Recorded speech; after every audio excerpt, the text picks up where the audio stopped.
masjid.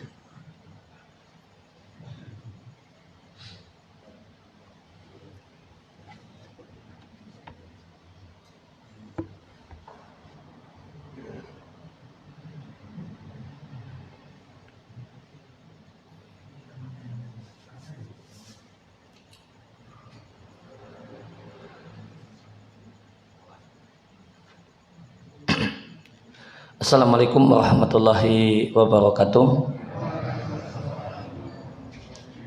Innal hamdalillah nahmaduhu wa nasta'inuhu wa nastaghfiruh wa na'udzu billahi min shururi anfusina wa min sayyiati a'malina. Man yahdihillahu fala mudilla lahu wa may yudlil fala hadiyalah. Wa asyhadu an la ilaha illallah wahdahu la syarika lah.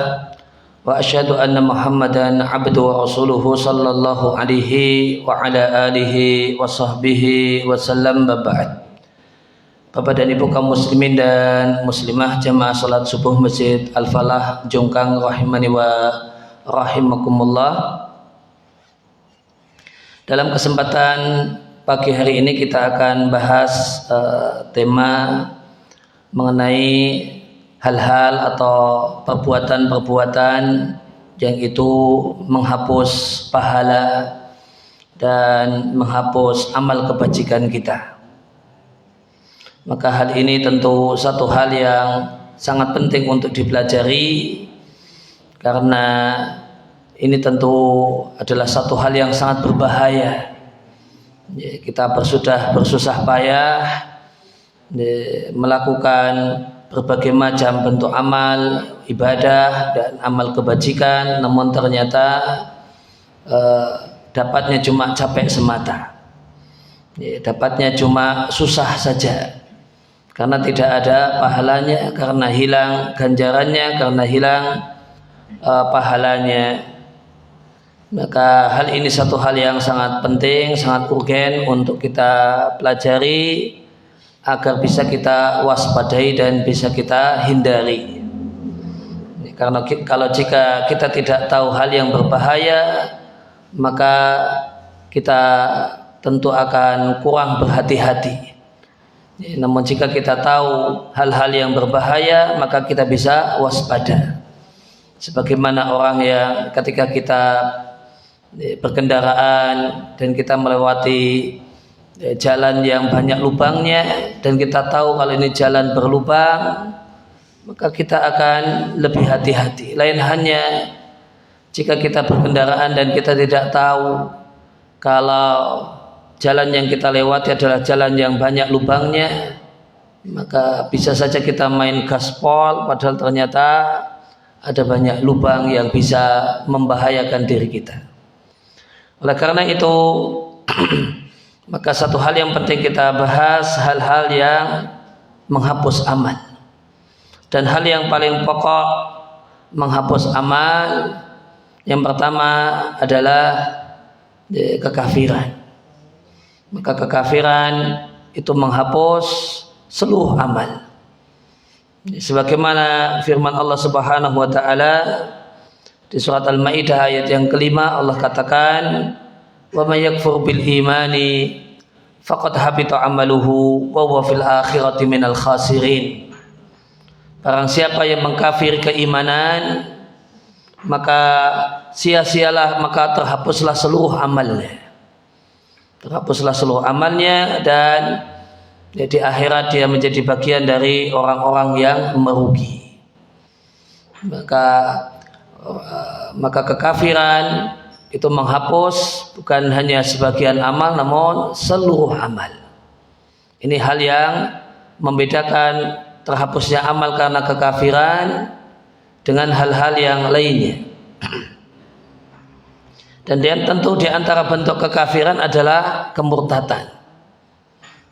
Dan di antara bentuk kemurtatan orang pindah agama. Maka dulu muslim, rajin Islamnya, bagus ibadahnya, kemudian karena pernikahan atau karena pekerjaan atau karena yang lainnya, kemudian waliyadzubillahi menjadi kemudian berubah agama, maka seluruh amal yang dikerjakan yang dulu pernah dilakukan itu sia-sia, tidak ada nilainya, tidak ada ganjarannya. Atau kemudian, dan di antara bentuk kekafiran adalah ketika seorang yang dulunya muslim melakukan hal-hal yang membatalkan keimanan. Dan batalnya keimanan itu ada beberapa faktor. Yang pertama, ada batal keimanan dengan ucapan. Semisal seorang yang mencaci maki Allah Subhanahu wa taala, ngolok-ngolok Nabi misalnya. Dulunya muslim, kemudian karena guyonan atau karena ingin buat temannya tertawa, dia mengolok-olok Nabi, mengolok-olok surga, mengolok-olok neraka. Maka ini ucapan yang membatalkan keimanan. Dia mengatakan malah asik kemudian di neraka, asik kalau masuk neraka nanti ketemu bintang-bintang film, nanti ketemu begini-begini. Dan ini mengejek neraka Allah Subhanahu wa taala. Maka ini satu hal yang membatalkan iman. Kemudian yang kedua, ada orang yang membatalkan imannya dengan perbuatan. Ada sejumlah perbuatan yang itu membatalkan keimanan, semacam bersujud kepada selain Allah Subhanahu wa taala. Maka ini perbuatan yang membatalkan keimanan. Kemudian yang ketiga, ada batal keimanan dengan keyakinan. Meyakini Allah Subhanahu wa taala memiliki anak misalnya, meyakini ada pencipta selain Allah Subhanahu wa taala di dunia ini misalnya.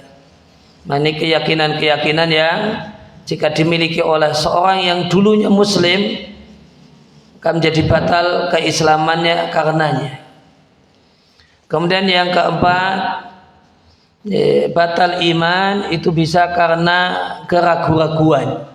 Kalau tadi karena keyakinan, dia yakin Allah punya anak, dia yakin ada pencipta selain Allah Subhanahu wa taala. Maka ada juga batal keimanan karena ragu-ragu. Orang ragu-ragu dengan adanya surga dan neraka. Jangan-jangan nggak ada surga. Jangan-jangan neraka itu cuma bohongan saja. Dia tidak yakin kalau neraka itu bohongan, namun jangan-jangan Muhammad itu bukan Nabi utusan Allah, bukan Nabi Rasul atau Rasul utusan Allah.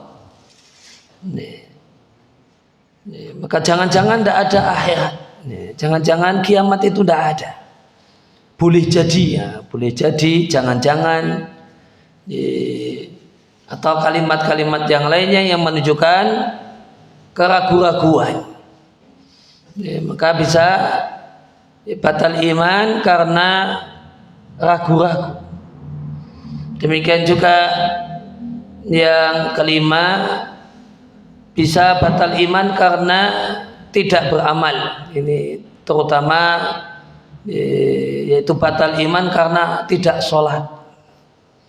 Orang yang dulunya rajin sholat, pas zaman kecilnya rajin sholat, setelah itu karena alasan kesibukan, karena alasan pekerjaan, kemudian sama sekali belas tidak sholat. Maka dengan tidak sholat, dengan tidak berbuat, dengan tidak sholat sehingga tidak berbuat, tidak melakukan perbuatan yang harus dilakukan, yaitu sholat, batal keimanan. Sebagaimana sabda Nabi sallallahu alaihi wasallam, baina rajuli wasyirki awil kufri as-salatu. Sesungguhnya dinding pembatas antara seseorang dengan kekafiran itu adalah salat. Maka siapa yang meninggalkan salat, maka dia berpindah ke ruang lingkup yang lainnya, bukan ruang lingkup seorang muslim. Ya, maka ini hal-hal yang membatalkan keimanan. Dan siapa yang terjumus dalam salah satu dari hal-hal ini, maka dia terjumus dalam kekafiran, dan kekafiran itu menghapus seluruh amal. Kemudian Bapak dan Ibu sekalian rahimani wa rahimakumullah, kemudian yang kedua, ini temannya yang pertama, batal di antara hal yang menghapus amal adalah kemusyrikan. Sebagaimana firman Allah Subhanahu wa taala di surat Az-Zumar ayat yang ke-65, Allah katakan, "Lain asyrakta la yahbatanna amaluk wa la takunanna minal khasirin." Sungguh jika engkau musyrik, maka hapuslah seluruh amalmu. Maka kemusyrikan itu menghapus amal. Dan kemusyrikan itu ada dua macam. Kemusyrikan itu ada dua macam. Yang pertama adalah menyembah Allah dan menyembah selain Allah. Ada orang musyrik yang bentuk kemusyrikannya di satu waktu dia sungguh-sungguh beribadah kepada Allah pas Ramadan, itu rajin ke masjid, baca Qur'annya semangat, kemudian ibadahnya kencang, ibadahnya sungguh-sungguh pas Ramadan. Nah, begitu suro, lain lagi yang disembah.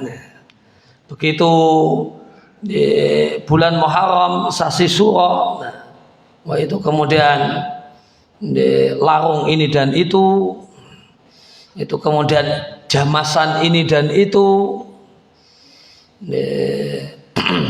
maka kemudian melakukan penyembahan dan ibadah kepada selain Allah Subhanahu wa taala. Maka ini orang musyrik, dan ini orang musyriknya Arab jahiliyah. Orang musyrik Arab jahiliyah itu nyembah Allah di satu waktu dan menyembah selain Allah di kesempatan dan di waktu yang lain. Kalau musim haji, mereka beribadah kepada Allah Subhanahu wa taala. Kalau mereka naik kapal, mereka beribadah kepada Allah Subhanahu wa taala.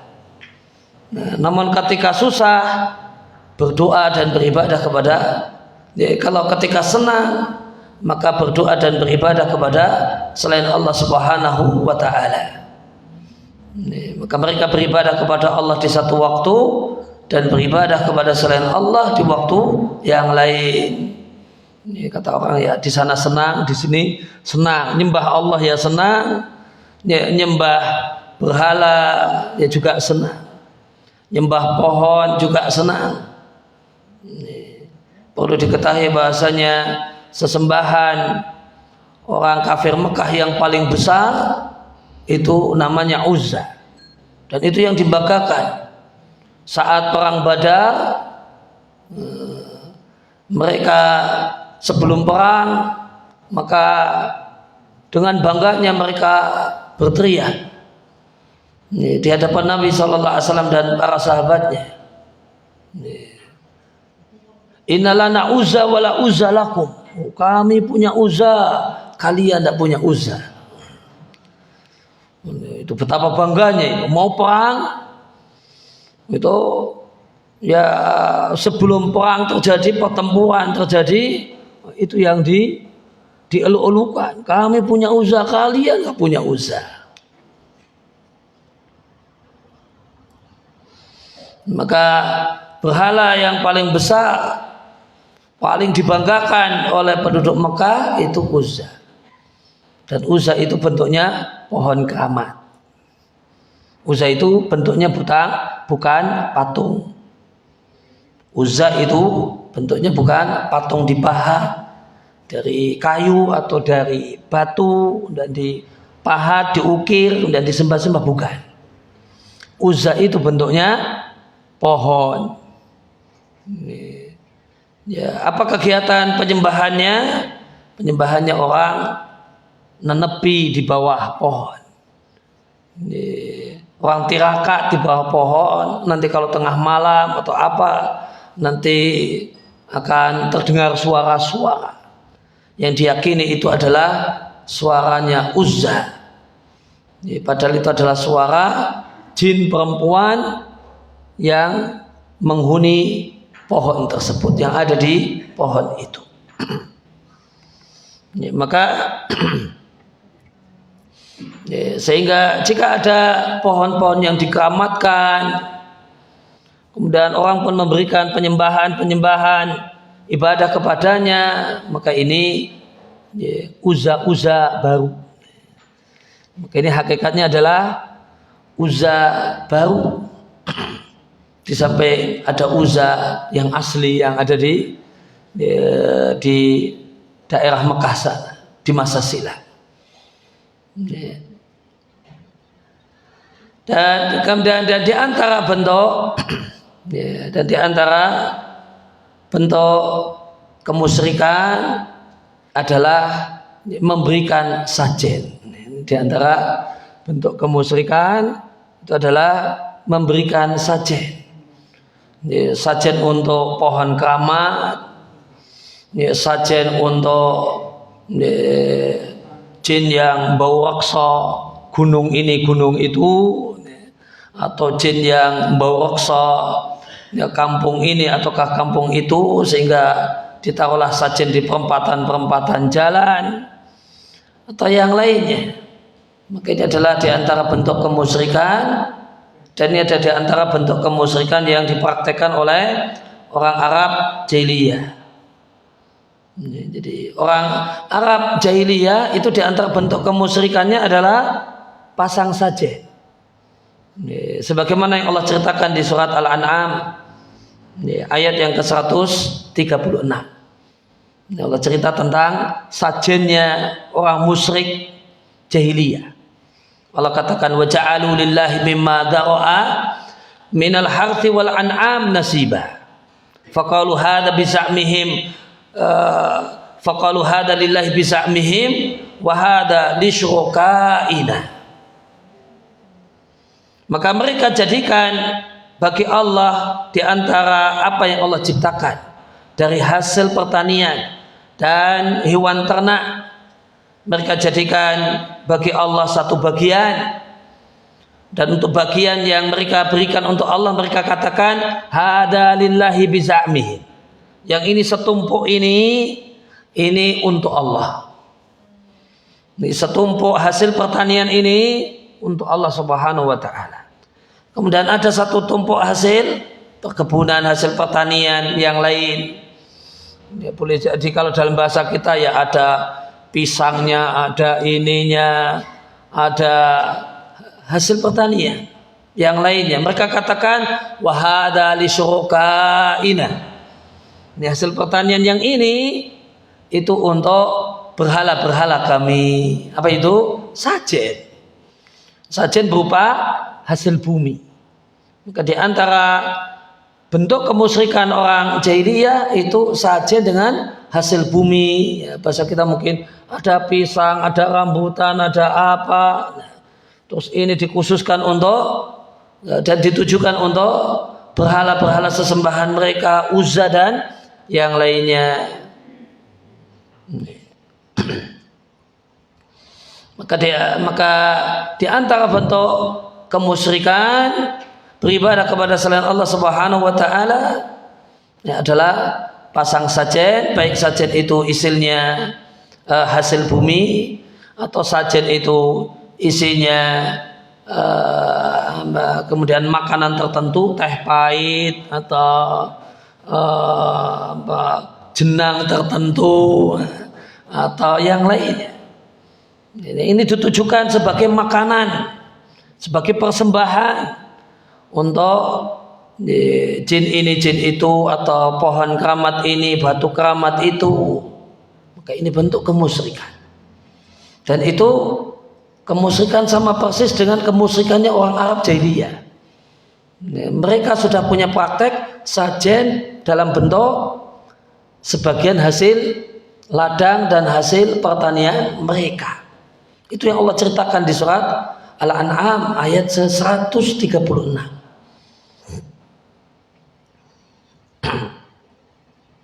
Kemudian orang musyrik jenis yang kedua, tadi orang musyrik jenis yang pertama nyembah Allah dan nyembah selain Allah, dan ini model kemusyrikan Arab jahiliyah.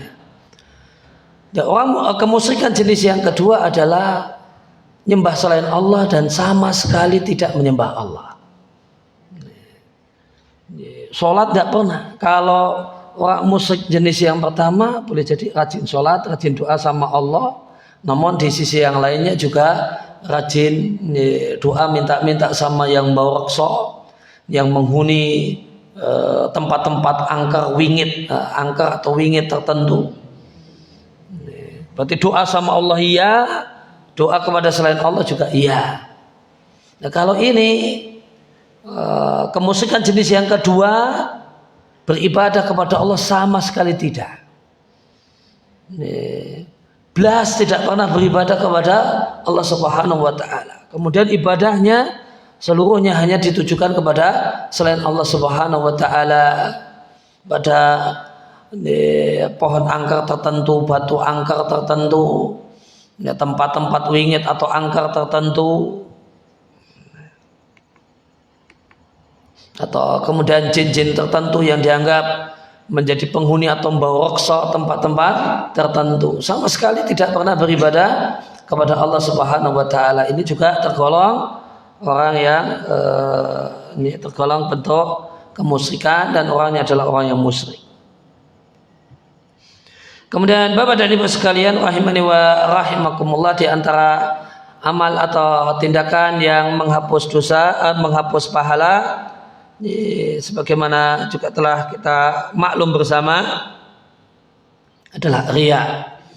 Ingin dilihat orang dalam beramal, itu menghapus amal yang kecampuran riya tersebut. Sebagaimana firman Allah Subhanahu wa taala dalam hadis qudsi, Allah katakan, ana aghna syuraka'i 'anil syirk.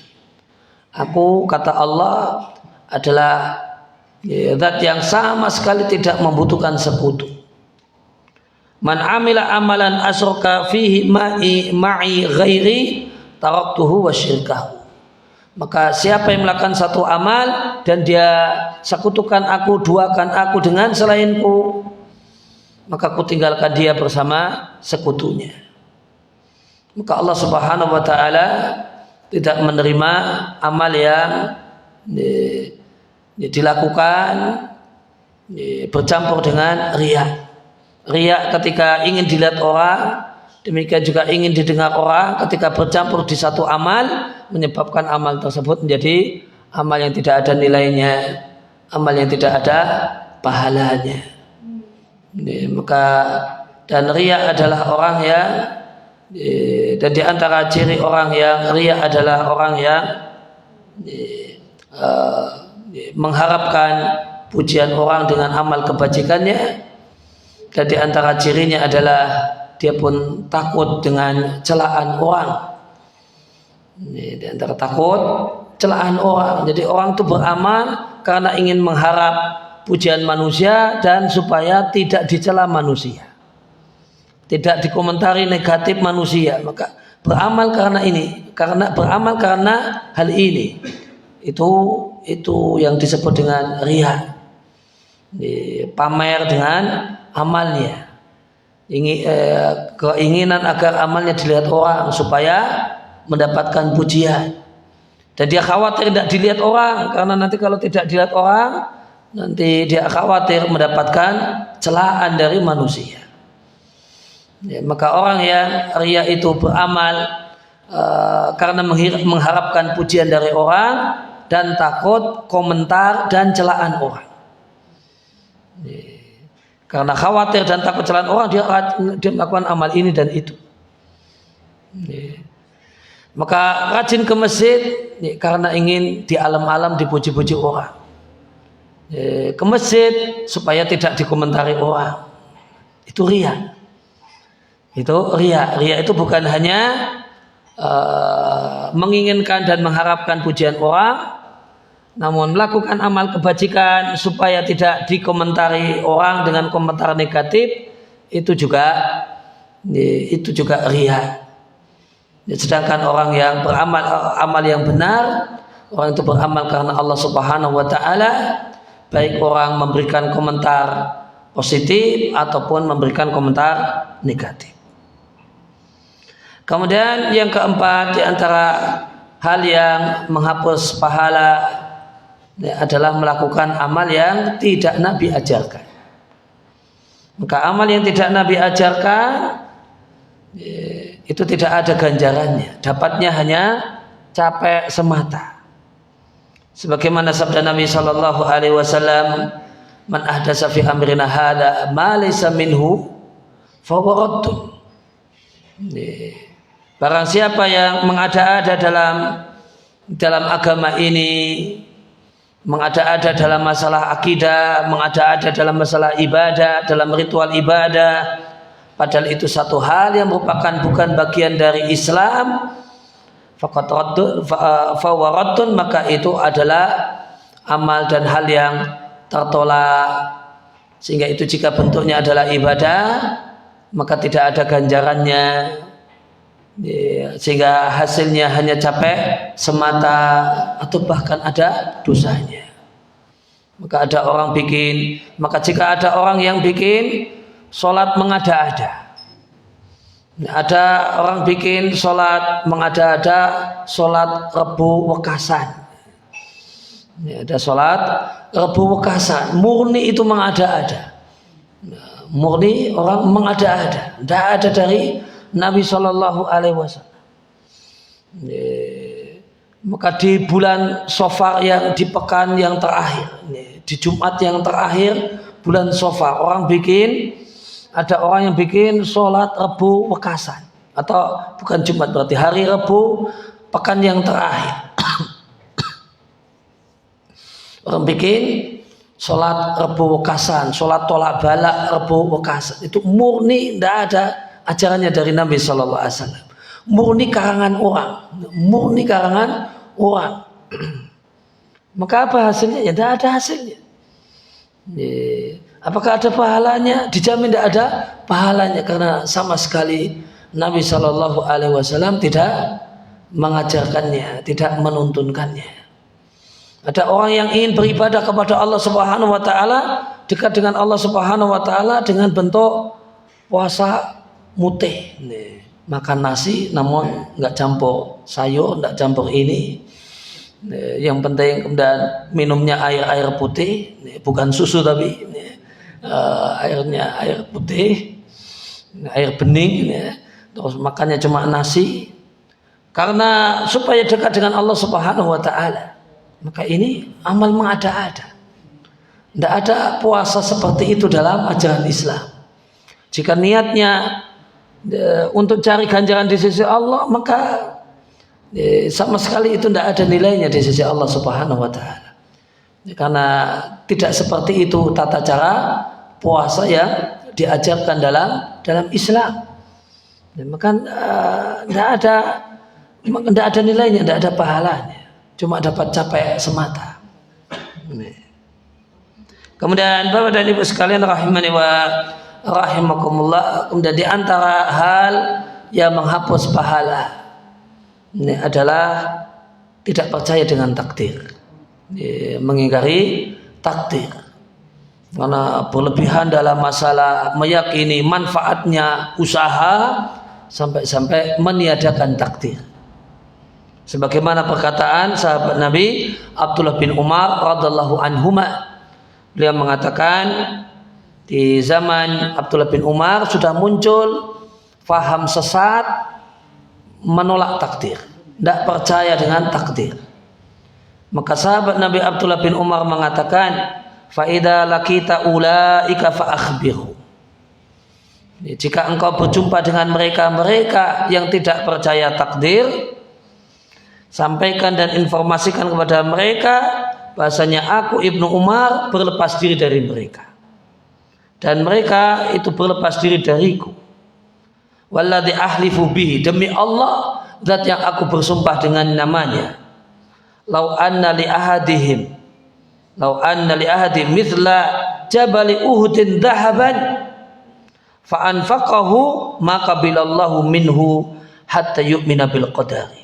Demi Allah, dia bersumpah dengan nama Allah Subhanahu wa taala, seandainya mereka orang yang tidak percaya takdir itu punya emas sebesar Uhud, kemudian semuanya diinfakkan di jalan Allah untuk bangun masjid, untuk nolong fakir miskin, membiayai anak yatim, punya emas sebesar Uhud semuanya habis diinfakkan di jalan Allah, maka kata Abdullah bin Umar, Allah tidak akan terima sedekahnya yang sebanyak itu, yang demikian besar, sampai mereka beriman dengan takdir Allah Subhanahu wa taala. Maka tidak percaya dengan takdir, tidak mempercayai adanya takdir, bahwasanya semuanya sudah Allah atur, semuanya sudah Allah gariskan, semuanya sudah Allah tentukan. Maka tidak percaya hal ini, itu menyebabkan infak sebesar Uhud saja tidak ada ganjarannya, tidak ada pahalanya. Gimana kalau cuma infak 100.000 rupiah? Ini yang segunung Uhud itu tidak ada ganjarannya ketika tidak percaya dengan takdir. Gimana kalau cuma infak 1 juta 2 juta? Itu tidak ada apa-apanya itu dengan emas segunung Uhud. Seandainya habis duit emas, habis harta emas sebesar Uhud untuk amal kebajikan, semuanya sia-sia, semuanya tidak ada nilainya, sampai percaya dengan takdir. Maka seorang muslim tentu wajib mengimani adanya takdir Allah Subhanahu wa taala. Bahkan Nabi sampaikan, Allah telah mentakdirkan segala sesuatu 50.000 tahun sebelum terciptanya langit dan bumi. Dan mengimani takdir adalah bagian dari salah satu dari 6 rukun iman. Maka sebagian orang, kalau di beberapa puluh tahun yang lewat di tempat kita, menolak takdir dengan alasan mengimani takdir itu menghambat pembangunan Indonesia. Padahal orang yang malas kerja itu itu bukan itu karena malas saja, itu yang menghambat pembangunan itu orang para pemalas itu. Dan itu mereka cuma malas begitu saja, bukan karena malasnya, karena tidak semangat untuk nggak mau susah dan sebagainya.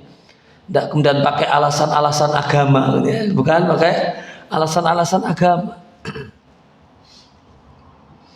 Maka ada sebagian orang yang menolak takdir dengan alasan ini menghambat pembangunan, supaya pembangunan itu lancar, maka hendaknya manusia Indonesia tidak percaya takdir. Maka ini satu hal yang sangat berbahaya, karena menolak takdir, mengingkari takdir itu menyebabkan terhapusnya amal dan sia-sianya amal. Kemudian Bapak dan Ibu sekalian rahimani wa rahimakumullah, selanjutnya di antara hal yang menghapus pahala adalah rusaknya sholat. Rusaknya sholat itu menyebabkan sia-sianya yang lainnya. Karena amal yang pertama kali Allah hisab itu sholat. Jika sholatnya baik, yang lain dianggap baik. Begitu sholatnya itu rusak, dianggap yang lainnya nggak beres. Sehingga yang lainnya tidak diperiksa karena pasti rusak. Berarti sia-sia yang lainnya.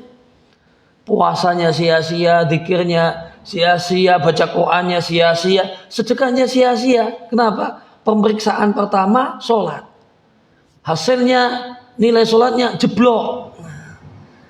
Nilai sholatnya jeblok, maka yang lainnya tidak dilihat. Berarti nilai yang lainnya sia-sia. Maka ini bahaya sholat yang tidak beres, sholat yang sholat yang tidak berkualitas. Maka Nabi Shallallahu Alaihi Wasallam menyampaikan, inna awwala ma yuhasabu bil abdu bi sholatihi. Hal pertama kali yang akan dihisab pada hari kiamat adalah sholat. Fa'in sholahat faqad aflaha wa anjaha.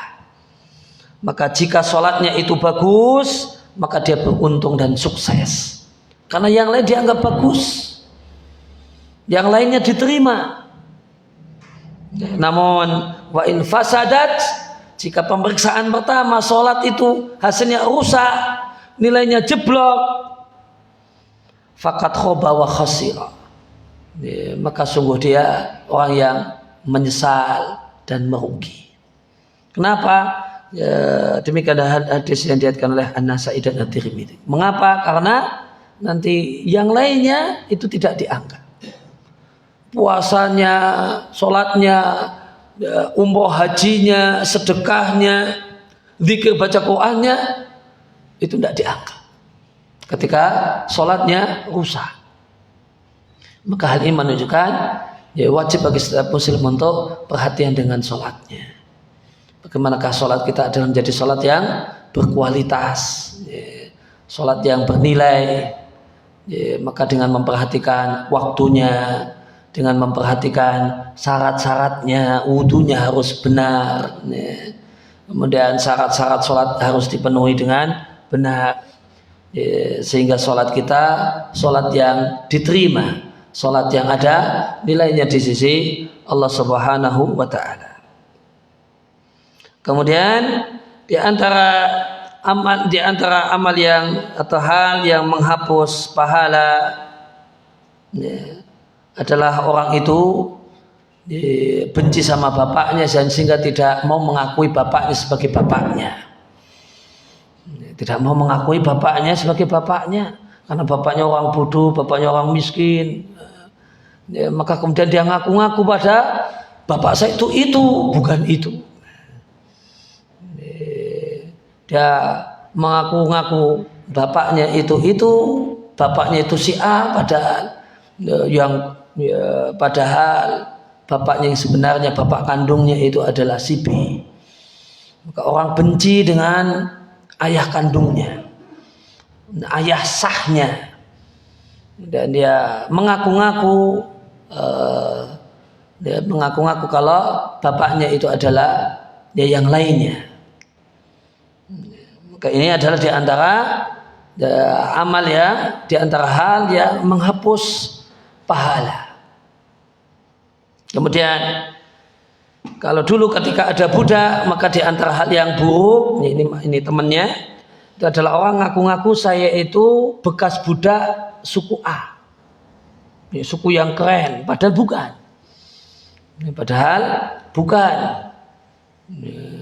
Padahal dia bekas budak suku B misalnya. Ini mengaku-ngaku budak yang mengaku-ngaku kalau dia adalah bekas budak di satu keluarga terpandang, padahal tidak demikian. Sebagaimana sabda Nabi Shallallahu Alaihi Wasallam dalam hadis yang diriwayatkan oleh Muslim, Nabi Shallallahu Alaihi Wasallam menyampaikan, wa man da'a ila ghairi abi, siapa yang menasabkan diri pada bukan ayahnya, bukan ayah yang sebenarnya. Siapa yang ngaku-ngaku bapaknya itu adalah A, padahal itu bukan bapaknya dan dia tahu. Atau wa man intama ila ghairi mawalihi, atau budak mengaku-ngaku kalau dia adalah bekas budak keluarga A yang terpandang padahal bukan. Maka dua tindakan ini, seorang anak yang tidak suka dengan, yang benci dengan ayahnya, ayah kandungnya, ayah sahnya, ayah aslinya, atau seorang budak yang tidak suka dengan mantan tuannya sehingga dia tidak mau kalau saya itu mantan budak A, saya itu mantan budaknya A, tidak mau.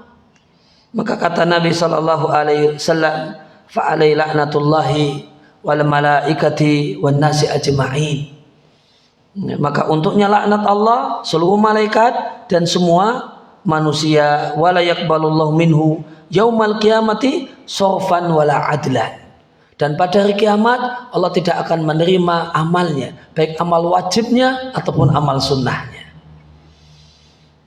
Maka di antara sebabnya adalah menasabkan diri, membinkan diri kepada bukan bapaknya. Mengaku-ngaku kalau dia adalah bagian dari keluarga ini padahal bukan. Dalam keadaan tahu. Ini yang penting. Ini dosa yang ngeri ini kalau dalam keadaan tahu. Kalau dia tidak tahu lain masalah. Ya, dia anak asuh, terus keluarga yang asuh itu menutupi siapa dia ini, bapaknya yang sebenarnya itu siapa, ditutupi. Maka anak ini kemudian ya menasabkan diri, membinkan diri, mengatakan ayahnya adalah itu, karena tahunya itu. Maka kalau untuk si anak yang tidak tahu maka ya tidak berdosa. Ya, dosanya dipikul sama yang menutupi nasab yang sesungguhnya. Nasab yang sesungguhnya. Ya, maka ini menjadi dosa yang mengerikan manakala tahu kalau itu bukan ayahnya. Namun tetap ngotot itu ayahnya dan tidak mengakui ayah sebenarnya. Dan menasabkan diri kepada ayah di sini mencakup ayah dekat dan ayah jauh. Ayah jauh itu bahasa bebasnya adalah suku. Ada orang Jawa, tulen Jawa, ngaku Arab, Pak. Ngaku Arab. Arabnya saja nggak main-main. Habib, keturunan Nabi, padahal Jawa tulen. Kalau ngakunya nabinya Nabi Adam ya benar.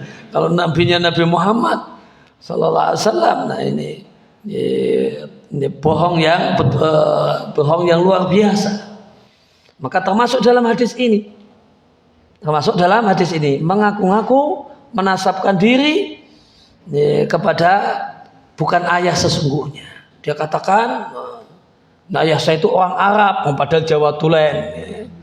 Saya itu silsilahnya Arab sampai Yaman, padahal Sleman.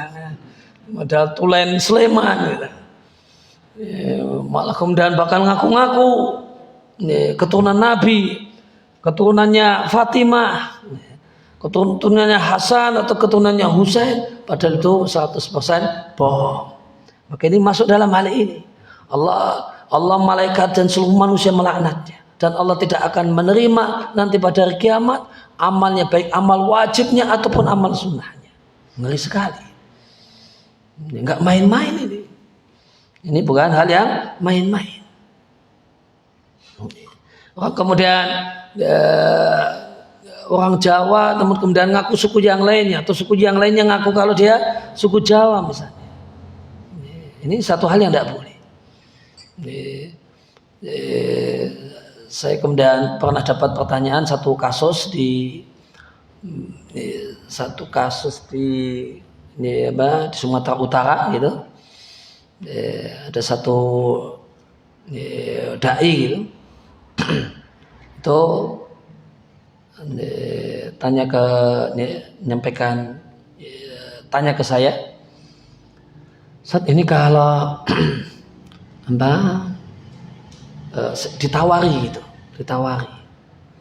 ditawari kalau mau aman dakwah di sini, itu saya harus ngaku suku itu, misalnya marga itu, dan pihak marga tersebut sudah nawari, disahkan sebagai marga tersebut, itu nanti aman, itu nanti dakwah di sana. Tapi kalau tidak diakui dan tidak mengaku sebagai marga itu nanti problem dakwahnya, hambatan dakwahnya macam-macam, berat.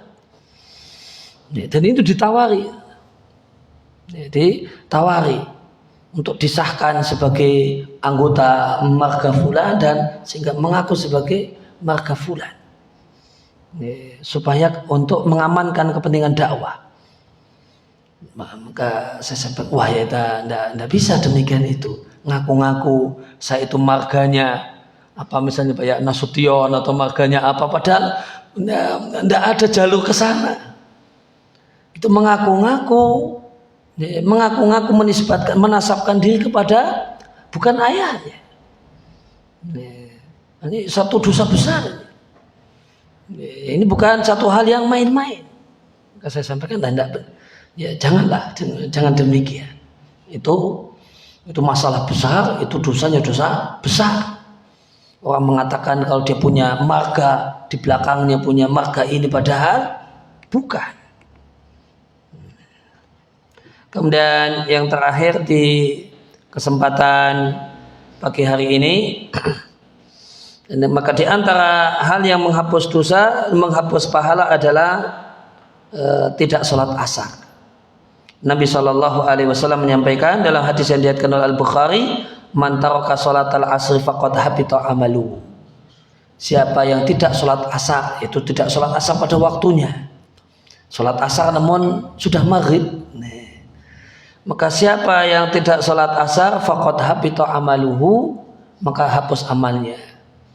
Maknanya hapus amalnya seharian itu. Hapus amalnya seharian itu. Amalnya dari pagi, dari subuh, sehari itu Allah delete semua. Allah delete semua jika sampai bolong sholat asarnya. Siapa yang bolong sholat asarnya, amal seharian, sedekah, macam-macam, sholat, zikir, semuanya itu Allah delete. Ini pentingnya sholat asar.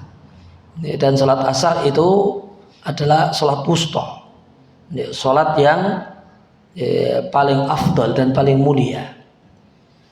Maka sholat yang paling utama, kalau secara umum, sholat yang paling utama itu sholat asar. Sehingga sholat asar itu disebut sholat wusta, sholat yang paling istimewa. Wusta artinya di sini yang paling istimewa. Sholat yang paling utama itu sholat wusta, sholat wusta, dan itu sholat asar. Sehingga siapa yang bolong sholat asarnya, amal seharian dinolkan, pahala seharian itu hapus semua. Sedangkan sholat jamaah yang paling utama itu sholat subuh. Jadi kalau sholat yang paling utama sholat asar. Kalau sholat berjamaah yang paling utama sholat subuh.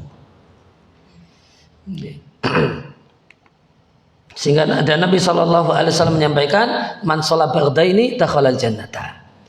Siapa yang sholat di dua waktu yang dingin, sholat subuh dan sholat asar, dakhalal jannata, maka pasti masuk surga. Karena siapa yang disiplin dua sholat ini, maka insya Allah sholat yang lainnya disiplin semua. Sehingga Nabi jadikan tolak ukur masuk surga dengan sholat subuh dan sholat asar. Ya, demikian yang kita kaji di kesempatan pagi hari ini. Wassallallahu ala nabiyina Muhammadin wa ala alihi wasallam. Ya, monggo jika ada pertanyaan. Allah itu Maha tahu. Apakah kita ketika berdoa itu perlu dengan wasilah amal seperti yang diceritakan di mungkin 3 pemuda yang berdua itu yang pertama. Kemudian kita sholat kencang tapi maksiat juga kencang, bagaimana Ustaz?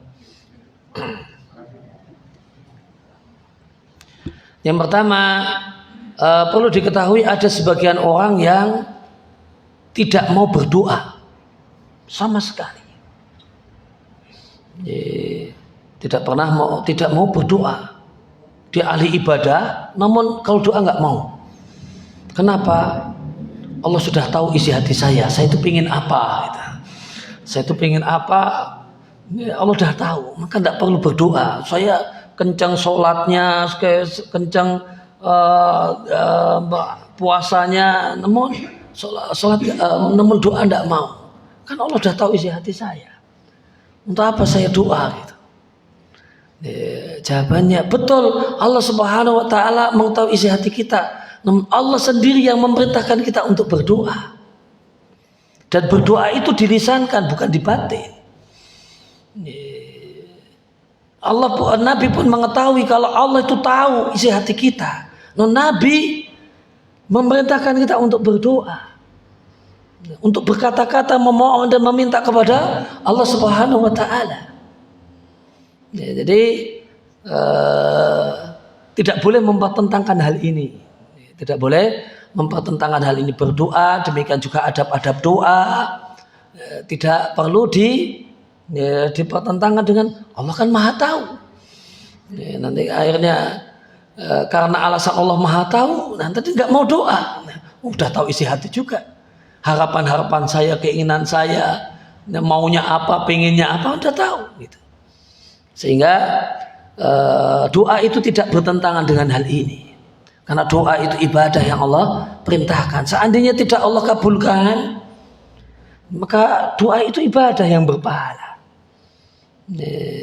Demikian juga dan nilai dari doa ini semakin sempurna ketika diiringi dengan adab-adab berdoa yang dianjurkan. Di antaranya adalah yang menyebut sifat Allah sesuai dengan atau nama Allah yang sesuai dengan isi doa kita, atau orang juga boleh menyebutkan amalnya sebagaimana yang Allah ajarkan di Al-Quran. Rabbana innana sami'na munadiyan yunadi lil iman an aminu bi rabbikum fa amanna. Ya Allah, kami telah beriman. Ya Allah, telah datang Rasul kepada kami mengajak kami untuk beriman. Fa'amanna, lantas kami pun beriman. Dan Rabbana faghfir lana dzunubana wa kaffir 'anna sayyi'atina. Karena kami telah beriman ya Allah, maka hapuslah Rabbana kaffir sayyi'atina. Ya Allah, maka ya Allah hapuslah dosa-dosa kami, kesalahan-kesalahan kami. Wa tawaffana ma'al abrar, dan wafatkanlah kami sebagai orang-orang yang bertakwa. Kemudian tadi apa yang kedua, Pak? Salatnya kencang namun maksiatnya kencang. Pernah hal ini ditanyakan kepada Nabi sallallahu alaihi wasallam. Pernah ditanyakan pada Nabi sallallahu alaihi wasallam, wahai Nabi, ada fulan itu salatnya kencang namun malingnya juga kencang. Salatnya kencang, malingnya kencang. Ini hadis sahih riwayat Imam Ahmad. Wahai Nabi, fulan itu salatnya kencang tapi juga rajin nyolong. Maka Nabi mengatakan satamna'uhu sholatu. Selama dia sholatnya kencang, tertib, disiplin, maka nanti insya Allah sholatnya akan menghalanginya. Sholatnya nanti akan menghalanginya. Sholatnya itu yang nanti akan menyebabkan dia bertobat. Maka ketika kita jumpai ada satu keadaan di mana orang itu sholatnya bagus namun maksiatnya juga bagus juga, maka Nabi Shallallahu Alaihi Wasallam mengajarkan kepada kita cara berpikir positif. Cara berpikir positif, bukan cara berpikir negatif sebagaimana yang dianut oleh banyak orang. Banyak orang cara berpikirnya negatif. Untuk apa itu sholat kalau kayak gitu, nggak ada gunanya. Nggak ada gunanya. Rajin ke masjid untuk nyolong sandal, sholat pulang nyolong sandal, apa gunanya? Cara berpikir negatif, sia-sia itu. Namun tidak demikian cara berpikir yang Nabi ajarkan. Nabi ajarkan kalau orang itu sholatnya masih bagus, itu artinya ada harapan besar. Kalau sholatnya itu masih bagus, itu sholat itu nanti akan jadi faktor penyebab orang untuk bertobat. Ada harapan. Nah kalau sudah malingnya kenceng, nyolongnya kenceng, nggak sholat, nah ini sudah aneh. Wah, ini bahaya nanti. Ini bahaya. Tapi kalau sholatnya kencang kemudian malingnya kencang, mudah-mudahan insya Allah Ta'ala sholatnya itu akan menghentikannya. Sholat itu akan mendorongnya untuk bertobat, untuk berhenti dari maksiatnya. Demikian cara berpikir yang Nabi ajarkan. Ketika orang itu amal solehnya bagus, amal ibadahnya bagus, namun juga kejelekannya bagus, maka kita harapkan amal ibadahnya ini nanti yang akan jadi penghalang, pendorong untuk bertobat. Ya, demikian yang kita kaji kesempatan pagi hari ini. Mudah-mudahan bisa menjadi ilmu yang bermanfaat untuk saya pribadi dan jamaah sekalian. Wassallallahu ala nabiyina Muhammadin wa ala alihi wa sahbihi wasallam. Wa akhiru da'wana alhamdulillahirabbil alamin. Kita akhiri dengan kafaratul majlis. Subhanakallahumma wa bihamdika asyhadu an la ilaha illa anta astaghfiruka wa atubu ilaik. Terima kasih atas perhatian dan kehadiran. Mohon maaf atas segala kekurangan. Wassalamualaikum warahmatullahi wabarakatuh.